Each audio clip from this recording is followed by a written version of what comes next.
1 sentyabr 1939-cu il. Hitler nəhəng sarsıdıcı mexaniki hərbi texnikanı Polşaya yeridir. Ukraynanın Vinnitsa şəhərində yerləşən komandanlıqda Hitler Blau planını yenidən ortaya qoyur. Planın məqsədi Qafqaz neft yataqlarının nəzarətini ələ keçirmək və bununla düşmənə 2 qat zərbə vurmaqdır. Bu plan Hitlerin öz təchizat problemlərini həll edəcək.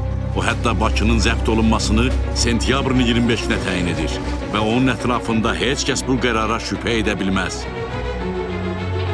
Müttəfiqlər müxtəlif hərbi kampaniya planları hazırlayır. Məqsəd hər zaman eynidir, Bakını bombardman etmək. Bütün tərəflərin bu və ya digər məqamda Bakını məhv etmək üçün hədəf seçməsinin səbəbi onun ən böyük sərvəti idi: neft.